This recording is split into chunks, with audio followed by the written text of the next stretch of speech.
പ്രിയ സുഹൃത്തുക്കളെ, ഞാൻ ഫാദർ മന്ത്ര. എല്ലാവർക്കും STR മെഡിറ്റേഷനിലേക്ക് ഹൃദയം നിറഞ്ഞ സ്വാഗതം.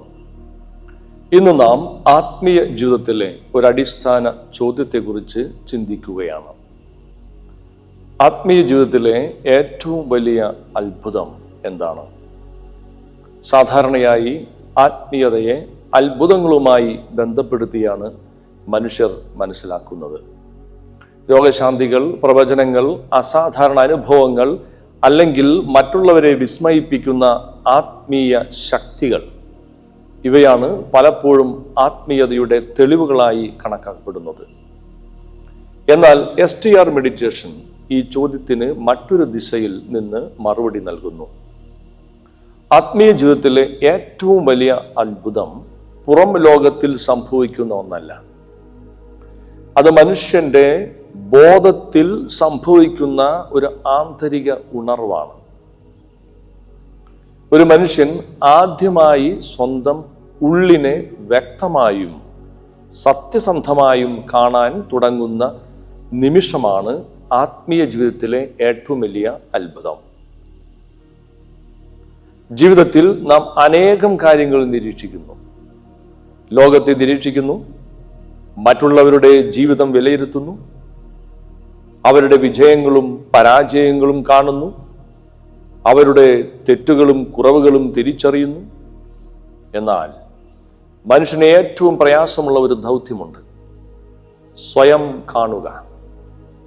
നമ്മുടെ ചിന്തകളെ, നമ്മുടെ വികാരങ്ങളെ, നമ്മുടെ പ്രതികരണങ്ങളെ, നമ്മുടെ ഭയങ്ങളെ, നമ്മെ നയിക്കുന്ന അദൃശ്യ പ്രേരണകളെ വ്യക്തമായും പക്ഷപാതമില്ലാതെയും കാണുക എന്നത് മനുഷ്യന്റെ ഏറ്റവും വലിയ വെല്ലുവിളികളിൽ ഒന്നാണ്. മനഃശാസ്ത്രം ഒരു പ്രധാന നിരീക്ഷണം മുന്നോട്ട് വയ്ക്കുന്നു. മനുഷ്യ മനസ്സിന്റെ ഒരു അടിസ്ഥാന പ്രവണത സ്വയം സംരക്ഷിക്കലാണ്. അതുകൊണ്ട് മനസ്സ് പലപ്പോഴും യാഥാർത്ഥ്യത്തെ അതേപടി കാണുന്നതിനേക്കാൾ സ്വന്തം പ്രതിച്ഛായയെ സംരക്ഷിക്കുന്ന രീതിയിലാണ് പ്രവർത്തിക്കുന്നത്. നമ്മുടെ തെറ്റുകൾക്ക് നാം വിശദീകരണങ്ങൾ കണ്ടെത്തുന്നു, നമ്മുടെ പ്രതികരണങ്ങളെ ന്യായീകരിക്കുന്നു, നമ്മുടെ വീഴ്ചകൾക്ക് സാഹചര്യങ്ങളെ കാരണമായി കാണുന്നു. എന്നാൽ അതേ പ്രവൃത്തി മറ്റൊരാൾ ചെയ്യുമ്പോൾ നാം കൂടുതൽ വേഗത്തിൽ വിധി എഴുതുന്നു. ഇത് ഒരു വ്യക്തിയുടെ പ്രശ്നമല്ല, മനുഷ്യ മനസ്സിന്റെ പൊതുവായ സ്വഭാവമാണ്. അതുകൊണ്ട് തന്നെ ആത്മജ്ഞാനം അപൂർവമാണ്. സ്വന്തം ജീവിതത്തെക്കുറിച്ചുള്ള വിവരങ്ങൾ അറിയുന്നത് ആത്മജ്ഞാനമല്ല. സ്വന്തം അവസ്ഥയെ സത്യസന്ധമായി കാണാൻ കഴിയുന്നതാണ് ആത്മജ്ഞാനം.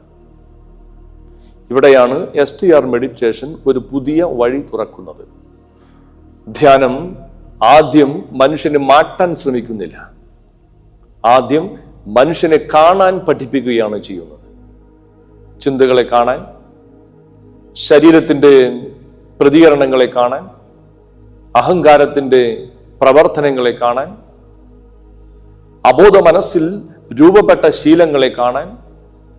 ഈ കാണൽ ആഴമാകുമ്പോൾ മാറ്റം സ്വാഭാവികമായി ആരംഭിക്കുന്നു. ഈ സർവലൗകിക സത്യത്തെ ഒരു മനോഹരമായ ഉപമയിലൂടെ യേശു അവതരിപ്പിക്കുന്നു. ഒരു വിധവയും ഒരു ന്യായാധിപനും. STR മെഡിറ്റേഷനിൽ നാം ഇവരെ വെറും ചരിത്ര കഥാപാത്രങ്ങളായി കാണുന്നില്ല. ഓരോ മനുഷ്യന്റെയും ഉള്ളിൽ നടക്കുന്ന ഒരു ആന്തരിക പ്രക്രിയയുടെ പ്രതീകങ്ങളായാണ് അവരെ വായിക്കുന്നത്. ഉപമയിലെ ഏറ്റവും പ്രധാനപ്പെട്ട നിമിഷം വിധവയുടെ ആവശ്യമല്ല, ന്യായാധിപന്റെ വിധിയുമല്ല. ഒരു ഘട്ടത്തിൽ ന്യായാധിപൻ സ്വയം പറയുന്നു: എനിക്ക് ദൈവഭയമില്ല, മനുഷ്യരെ മാനിക്കുന്നതുമില്ല. ഈ വാക്കുകൾ ഒരു കുറ്റസമ്മതമല്ല, ഇത് ആത്മദർശനത്തിന്റെ ആരംഭമാണ്. വർഷങ്ങളായി മറ്റുള്ളവരുടെ ജീവിതം വിലയിരുത്തിയ മനുഷ്യൻ ആദ്യമായി സ്വന്തം ജീവിതത്തെ നിരീക്ഷിക്കാൻ തുടങ്ങുകയാണ്. ധ്യാനത്തിൻ്റെ ഭാഷയിൽ പറഞ്ഞാൽ ഇതാണ് യഥാർത്ഥ അത്ഭുതം. കാരണം ലോകത്തെ കാണുന്നതിനേക്കാൾ വലിയ കാര്യം സ്വന്തം ഉള്ളത്തെ കാണുന്നതാണ്. STR മെഡിറ്റേഷൻ ഈ കാണലിന് അനുകൂലമായ ഒരു ആന്തരിക അന്തരീക്ഷം സൃഷ്ടിക്കുന്നു. സേക്രഡ് സൗണ്ട് ശാന്തമായി ആവർത്തിക്കുമ്പോൾ മനസ്സ് ക്രമേണ ഏകാഗ്രമാകുന്നു. ശരീരം വിശ്രമത്തിലേക്ക് പ്രവേശിക്കുന്നു.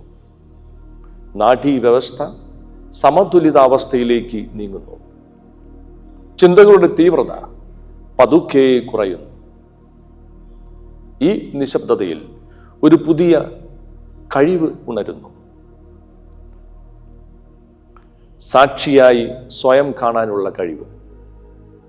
ഈ സാക്ഷി നമ്മുടെ ചിന്തകളെ കുറ്റപ്പെടുത്തുന്നില്ല, അവയെ നിരീക്ഷിക്കുന്നു. വികാരങ്ങളെ അടിച്ചമർത്തുന്നില്ല, അവയെ തിരിച്ചറിയുന്നു. അഹങ്കാരത്തോട് പോരാടുന്നില്ല, അതിൻ്റെ പ്രവർത്തന രീതി മനസ്സിലാക്കുന്നു. ഇവിടെയാണ് യഥാർത്ഥ രൂപാന്തരം ആരംഭിക്കുന്നത്. കാരണം വ്യക്തമായി കാണാൻ തുടങ്ങിയ സത്യങ്ങളിൽ നിന്ന് മനുഷ്യന് ദീർഘകാലം ഓടിപ്പോകാൻ കഴിയില്ല. അതുകൊണ്ട് STR മെഡിറ്റേഷൻ്റെ അടിസ്ഥാന തത്വം വളരെ ലളിതമാണ്. ധ്യാനം ആദ്യം മനുഷ്യന് മാറ്റുന്നില്ല, ധ്യാനം ആദ്യം മനുഷ്യനെ ഉണർത്തുന്നു. ഉണർന്ന മനസ്സ് സത്യത്തെ കാണുന്നു. സത്യം കാണുന്ന മനുഷ്യൻ ആന്തരിക സ്വാതന്ത്ര്യം അനുഭവിക്കുന്നു. ആ സ്വാതന്ത്ര്യത്തിലാണ് യഥാർത്ഥ ആത്മീയ പരിവർത്തനം ആരംഭിക്കുന്നത്. ധ്യാനത്തിന്റെ ലക്ഷ്യം പുതിയൊരു മനുഷ്യനെ സൃഷ്ടിക്കുകയല്ല, യഥാർത്ഥ മനുഷ്യനെ വെളിപ്പെടുത്തുകയാണ്. സ്വന്തം മുഖം സത്യസന്ധമായി കാണാൻ തുടങ്ങുന്ന നിമിഷം മുതൽ ആത്മീയ യാത്ര യഥാർത്ഥത്തിൽ ആരംഭിക്കുന്നു. അതാണ് ധ്യാനത്തിൻ്റെ ഏറ്റവും വലിയ അത്ഭുതം. സ്നേഹമുള്ളവരെ, ഒരു നിമിഷം നമ്മുടെ കണ്ണുകൾ സാവധാനത്തിൽ അടയ്ക്കാം.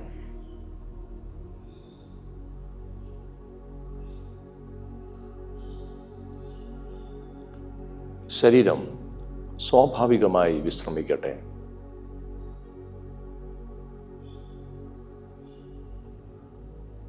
ശ്വാസത്തെ നിയന്ത്രിക്കാൻ ശ്രമിക്കേണ്ട. അത് അതിൻ്റെ സ്വാഭാവിക താളത്തിൽ ഒഴുകട്ടെ. Jesus Jesus Jesus the way എന്ന സേക്രഡ് ശബ്ദം ശാന്തമായും ശ്രദ്ധയോടെയും ആവർത്തിക്കാൻ തുടങ്ങുക.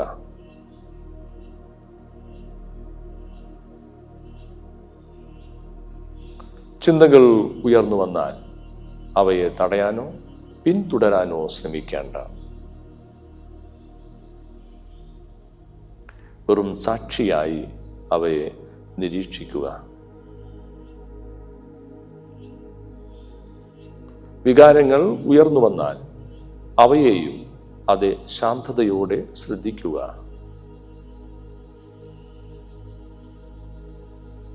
അവയെ മാറ്റാനോ നിയന്ത്രിക്കാനോ ശ്രമിക്കേണ്ട. സ്വയം കുറ്റപ്പെടുത്തുകയോ വേണ്ട. സ്വയം ന്യായീകരിക്കുകയോ വേണ്ട. നിങ്ങളുടെ ഉള്ളിൽ എന്താണ് സംഭവിച്ചുകൊണ്ടിരിക്കുന്നത് എന്ന് ശ്രദ്ധിക്കുക.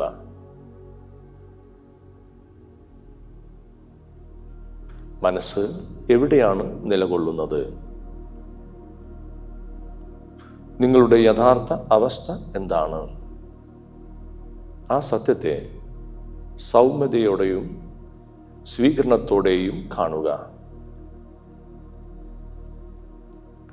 കാരണം വ്യക്തമായ ആത്മദർശനമാണ് യഥാർത്ഥ രൂപാന്തരത്തിൻ്റെ ആദ്യ ചുവടുവെപ്പ്. വീണ്ടും Jesus Jesus Jesus the way എന്ന സേക്രഡ് ശബ്ദത്തിലേക്ക് ശ്രദ്ധ മടങ്ങിക്കൊണ്ടുവരിക. അതിനെ ശാന്തമായും തുടർച്ചയായും ആവർത്തിച്ചുകൊണ്ടിരിക്കുക. പതുക്കെ നമ്മുടെ കണ്ണുകൾ തുറക്കാം. നന്ദി.